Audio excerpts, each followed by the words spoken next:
The nation that you can trust. A rise in global integration.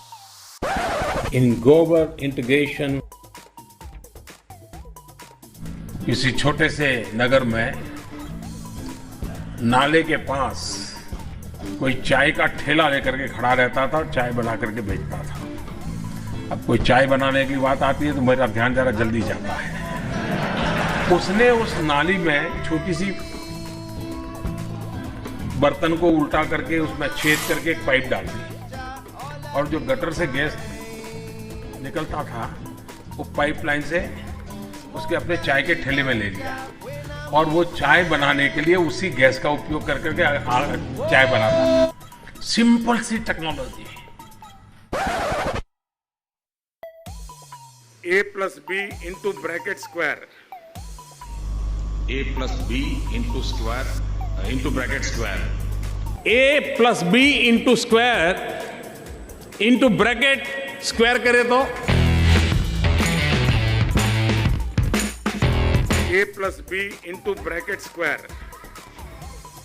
अब उसको जब खोलते थे तो कहते थे A square plus 2AB plus B square. जब उसका रिजल्ट निकालते थे तो रिजल्ट आता है A square plus 2AB plus B square. ये एक्स्ट्रा 2AB मिलता है कि नहीं मिलता है? ये 2AB कहां से आया? 2AB कहां से आया? ये 2AB कहां से आया? ये 2AB है, वो जुड़ने की एक्स्ट्रा एनर्जी होता है। मैंने पहली बार डिजिटल कैमरा का उपयोग किया था 87-88 में शायद, और उस समय बहुत कम लोगों का ईमेल रहता था।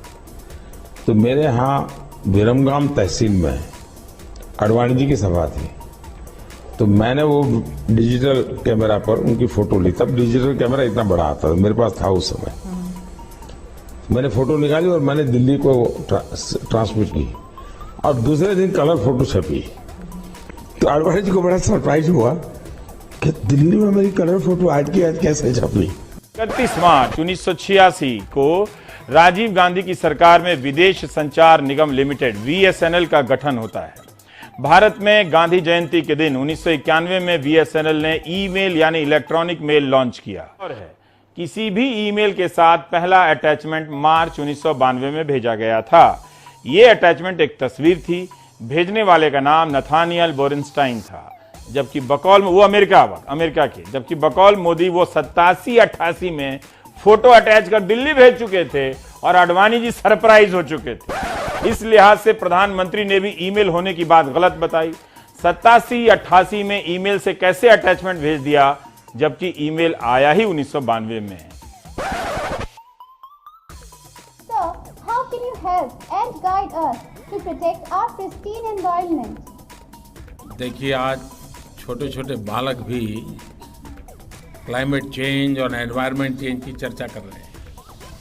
70, 80, 85, 90 साल के लोग तो सर्दियों में आप देखेंगे तो अक्सर कहते हैं कि पिछली बार से इस बार सर्दी ज़्यादा है, ऐसा कहते हैं ना। एक्चुअली सर्दी ज़्यादा नहीं है, उनकी उम्र बढ़ने के कारण उनकी सहने की शक्ति कम हो गई है। वैसे ही ये क्लाइमेट चेंज नहीं हुआ है, हम चेंज हो गए हैं। कि विंड एनर्जी की जो आपके टरबाइन्स हैं, जहां मॉइस्चर ज्यादा है वो हवा में से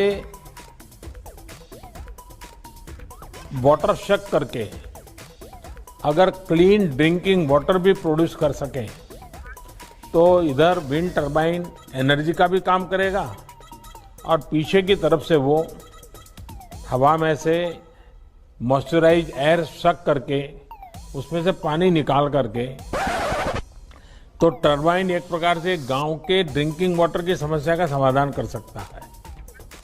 दूसरा मेरा सुझाव है कि हम हवा में से ऑक्सीजन सेपरेट कर सकते हैं इस टरबाइन के माध्यम से।